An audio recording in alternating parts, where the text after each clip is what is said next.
السلام علیکم۔ Islamic rights 85۔ آج میں حضرت ابراہیم علیہ السلام کے بارے میں آپ کو ڈیٹیل سے بتاؤں گی۔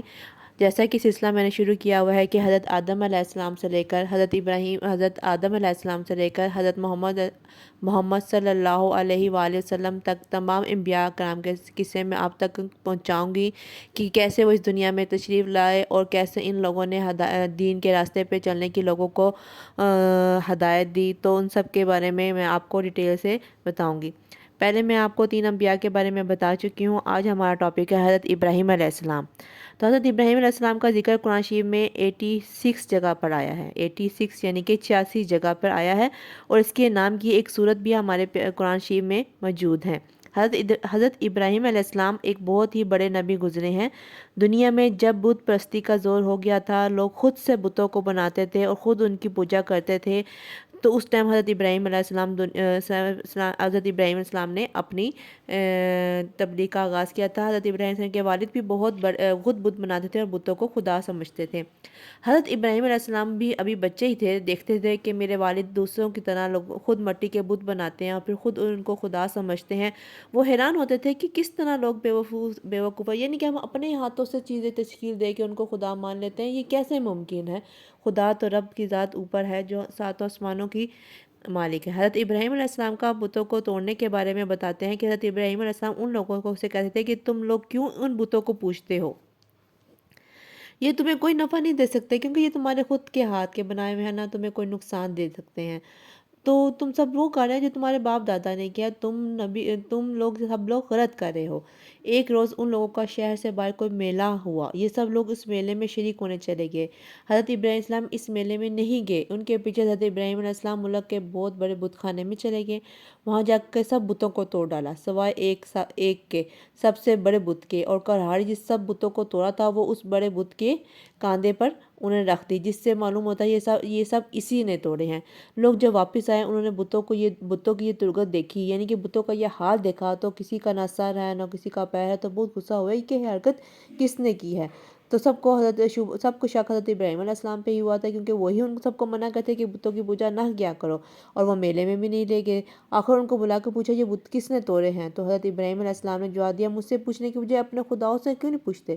کیونکہ انہوں نے ایک بت کو چھوڑ دیا تھا جو سب سے بڑا تھا، کہ تم جس کی بات کرتے ہو اس سے کیوں نہیں پوچھتے، اس سے پوچھو کہ کس نے توڑا۔ ان لوگوں نے جواب دیا، آپ کو معلوم ہے یہ بول نہیں سکتے۔ حضرت ابراہیم علیہ السلام نے کہا، پھر تم ایسے بیکار خداؤں کی پوجا کرتے کیسے ہو؟ حضرت ابراہیم علیہ السلام نے کہا کہ دیکھو، کلہاڑی بہت بڑے بت کے کاندھے پر رکھی ہوئی ہے، یہ کام اسی کا معلوم ہوتا، اس سے پوچھو۔ لوگ ناراض ہو گئے، اس کے بعد سے شکایت کی، تمہارا بیٹی ایسی حرکت کر رہا ہے، اسے سمجھا لو۔ حضرت ابراہیم علیہ السلام نے اپنے باپ کو بھی سمجھایا اور بت پرستی سے بھی منع کیا، اور عرض کیا کہ اے باپ، میں ڈرتا ہوں کہ تم پہ خدا کا کوئی عذاب نازل نہ ہو جائے۔ اس پر ان کے باپ کو بہت سخت ناراض ہوئے ان پہ، اور کہا، آئندہ تم نے مجھ سے کوئی ایسی بات کی تو تجھے سنسار کر دوں گا، اور کہا کہ تم میرے پاس سے ہمیشہ کے لیے چلے جا۔ آپ نے باپ کو سلام کیا اور کہا کہ میں چلا جاتا ہوں اور تمہارے لیے مغفرت کی دعا کرتا رہوں گا۔ پھر کیا ہوا کہ وہاں کے بادشاہ نمرود کو جو بہت ظالم بت پرست تھا، ان سب باتوں کا پتہ چلا کہ آزر کا بیٹا ابراہیم لوگوں کو بتوں کی پوجا سے منع کرتا ہے اور ایک خدا کی دعوت دیتا ہے، تو اس نے ان کو اپنے دربار میں بلایا اور آپ سے جھگڑنے لگا۔ حضرت ابراہیم علیہ السلام نے فرمایا، میرا تو خدا وہی ہے جو مارتا ہے اور جلاتا بھی ہے۔ تو میرا تو خدا وہی ہے جس نے ہم سب کو پیدا کیا۔ تو آگے سے نمرود نے کہا کہ میں بھی مار سکتا ہوں اور جلا سکتا ہوں۔ چنانچہ اس نے ایک قیدی کو جس کو سزائے موت کا حکم دیا تھا اس کو آزاد کر دیا، اور ایک بے گناہ کو پکڑ اسے قتل کر دیا، اور کہا، اب بتاؤ کہ میرے اور تمہارے خدا کے درمیان کیا فرق ہے؟ تو حضرت ابراہیم علیہ السلام نے کہا کہ میرا رب ہر روز سورج سے مشرق نکالتا ہے، واہ، تم اسے مغرب سے نکال دو۔ اس پر نمرود لاجواب ہو گیا اور حکم دیا کہ ابراہیم علیہ السلام کو زندہ جلا دیا جائے۔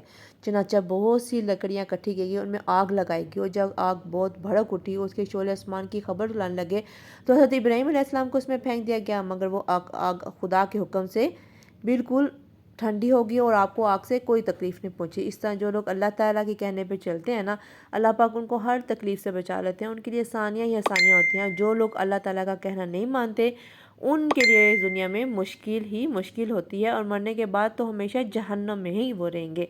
حضرت ابراہیم علیہ السلام کے حکم سے حضرت آجرہ اور اپنے بچے حضرت اسماعیل علیہ السلام کے جو ابھی پیدا ہوئے تھے، حضرت ایک ایسی جگہ پہ بھی چھوڑ آئے تھے کیونکہ لوگ ان سب کو نقصان پہنچا رہے تھے کہ نا ان کو پتہ ہے کہ یہ حضرت ابراہیم علیہ السلام لوگوں کو دعوت دے رہے ہیں، خدا کی عبادت کی طرف بلا رہے ہیں، تو وہ لوگ سارے ان کے اہل خانہ کے پیچھے پڑ گئے۔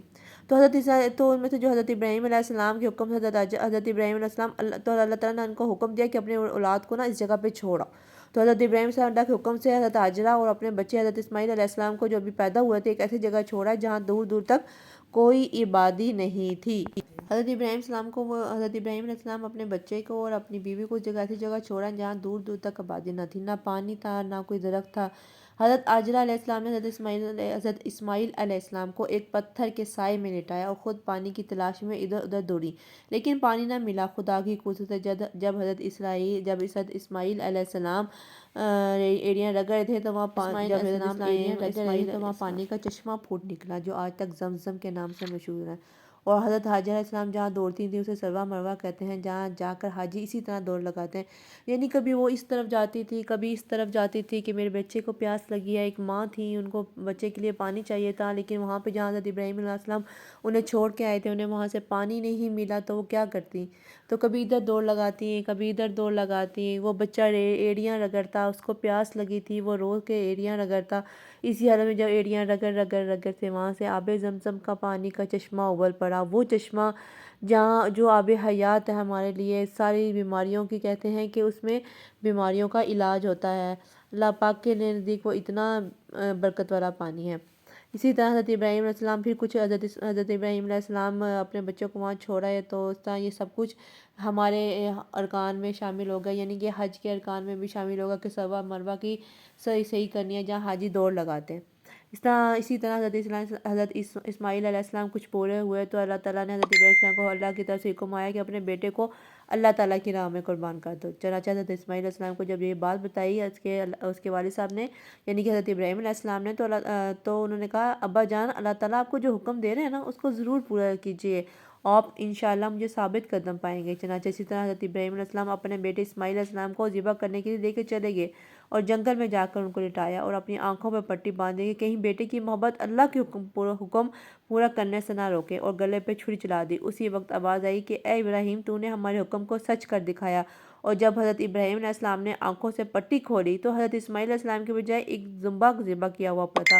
اس واقعے کی یاد میں مسلمان ہر سال قربانیاں کرتے ہیں، یعنی کہ جو عید الاضحیٰ آتی ہے نا، یہ اسی قربانی کی یاد دلاتی ہے کہ کس طرح حضرت ابراہیم علیہ السلام نے اپنے اولاد کی قربانی اللہ تعالیٰ کے سامنے دینے کے لیے بالکل تیار ہو گئے تھے، اور اللہ تعالیٰ کو ان کی یہ قربانی بہت پسند آئی تھی۔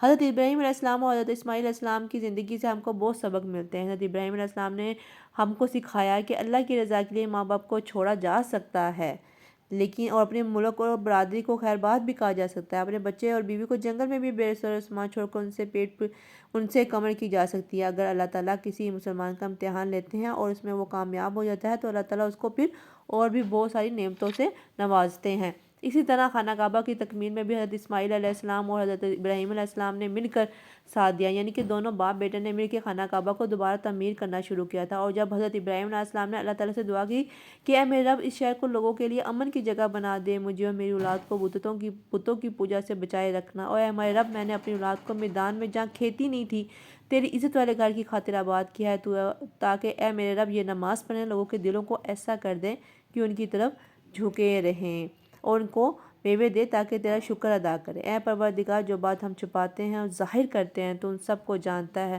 خدا سے زمین و آسمان میں کوئی چیز چھپی ہوئی نہیں ہے۔ اے میرے رب، تو مجھ کو توفیق دے کہ میں تیری نماز پڑھتا رہوں اور میری اولاد میں نماز پڑھتی رہے۔ اے میرے رب، میری دعا قبول فرما۔ اے میرے رب، حساب و کتاب یعنی قیامت کے دن مجھ کو اور میرے ماں باپ کو اور مومنوں کو بخش دے۔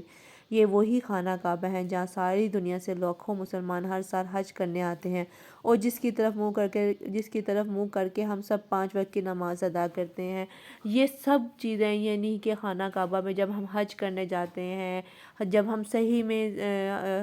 ہم صحیح کرتے ہیں، یعنی کہ جب ہم صفا مروہ کے چکر کاٹتے ہیں، اور جب ہم آب زمزم پیتے ہیں، تو یہ سب ہمیں حضرت ابراہیم علیہ السلام کی قربانیوں کی یاد دلاتا ہے، کس طریقے سے انہوں نے اللہ کی تعالیٰ کی راہ میں اپنے اپنوں کو بھی قربان کیا، صرف اس وجہ سے کہ اللہ تعالیٰ ان سے خوش ہو جائے۔